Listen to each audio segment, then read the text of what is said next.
আসসালামু আলাইকুম ভিউয়ার্স। আজকে আমাদের আকাশটা এমনই ছিল। তো কেমন আছেন সবাই? আমাদের অবস্থা খারাপ। এই যে গরু অনেকগুলো দুধ ফেলে দিয়েছে।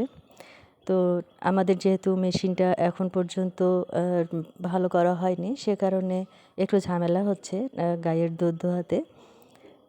এটাই এর প্রথম বাছুর। তো স্বাভাবিকভাবেই একটু ঝামেলা হচ্ছে। বাছুর হওয়ার পরে খাবার রুচিও তেমন একটা নেই, ঠিকমতো খাচ্ছে না, ডাক্তারের ট্রিটমেন্ট চলছে। তো দুধ পড়ে যাওয়ার পরে আবার এই যে দুধগুলো ছিল সেটা বোতলে ভরানো হচ্ছে। পরবর্তীতে এগুলো আমরা চিলিং সেন্টারে দেব।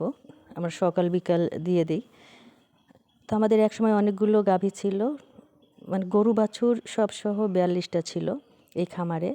একবারে তো হয়নি, মানে আস্তে আস্তে হয়েছে।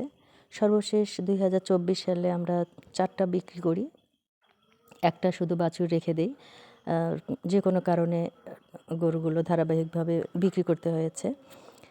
তো একটার থেকে আবার বাছুর হয়েছে, একটা অক্স হয়েছে, এরে বাছুর। তো এই যে মেশিনটা আবার একজন নিয়ে গিয়ে তার খামারে ব্যবহার করার জন্য নিয়ে গেছে। পরে জানা গেল যে সে গোপনে এই মেশিনটা বিক্রি করেছে 35,000 টাকা দিয়ে। পরে আমরা জানতে পেরে সেখান থেকে আবার মেশিনটা নিয়ে আসি। এটা আমাদের বাড়ির মেশিন, তারা ধার নিয়েছিল। পরে গোপনে বিক্রি করেছে 35,000 টাকা দিয়ে, মানে হ্যান্ড ওভার করবে সেই সময় আমরা এটা বুঝতে পারছি এবং সেখান থেকে নিয়ে এসে আমরা এটা মানে পরিষ্কার করে নিচ্ছি। যেহেতু আমাদেরও গাভীর বাছুর হয়েছে, অনেক অনেক জিনিস এখানে ক্ষতি হয়েছে। মিটারটা নষ্ট করেছে। তারপর হচ্ছে এই মেশিনে তার যেটা ছিল, তার কেটে তারটা নষ্ট করেছে।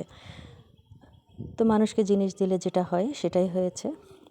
তো মানুষের পাশে আসলে থাকাটাও দোষ, না থাকাও দোষ, এমনই একটা অবস্থা। আমরা অর্ডার করেছি যেই জিনিসগুলো নষ্ট হয়েছে, বিশেষ করে মিটার, এবং এটা যে একটু ব্রাশ করতে হবে, সেই ব্রাশটা আনতে হবে। বগুড়ায় অর্ডার করা হয়েছে, এখনও আসেনি। আসলে মেশিন দিয়ে আমরা গায়ে দুধ দোহানো হবে। আপাতত হাত দিয়ে দোয়ানো হচ্ছে। তো ভিউয়ার্স, আপনারাই বলুন যে মানুষের পাশে এই যে এত সুন্দর মেশিনটা যে তারা নিয়ে গিয়ে নষ্ট করে ফেলেছে, এটা কি সম্ভব? এই যে দুধ দোহানোর পরে বাছুর ওর মায়ের দুধ খাচ্ছে। তো এই ছিল আমার আজকের ব্লগ।